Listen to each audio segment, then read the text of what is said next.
And now your News 10 ABC Sports, sponsored by Albany Saratoga Centers for Pain Management.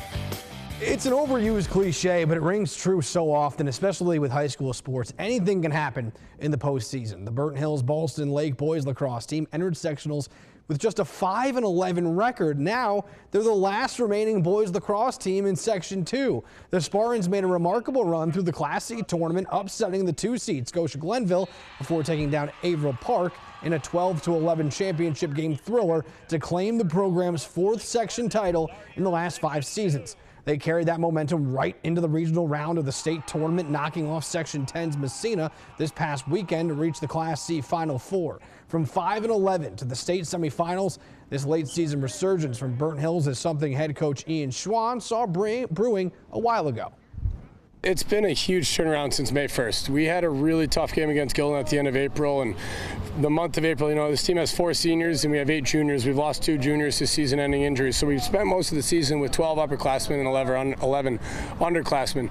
And when we hit May 1st, you're no longer allowed to be an underclassman, so we just started having younger guys be ready for the varsity speed. The best part about this team is every day they showed up after a loss was like, all right, let's get better.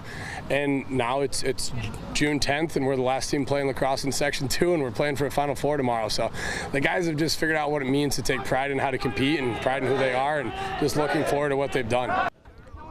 Burnt Hills faces a tall order tomorrow in the semis, taking on Section 3's Jamesville DeWitt, ranked 1st in the state. The Spartans, they know they have their work cut out for them, so they've simplified their approach to this game, focusing on 2 key areas: effort and belief. They're a good team, but I think we can be a good team too. We just got to go out there, play full speed, see what we can do. Everyone's got to do their part, I think. It's one big thing. It's one big piece. So if everyone can do little parts to get that one big whole, I think it's going to work out well. They got 10 guys on the field, and so do we. And every single time, and again, the last 5 weeks that we've shown up with the belief that we're here to play and we're here to win, we have competed. We have shown up and we played with some pride. And we talked about, do you take pride in the person you see in the mirror at the end of the game?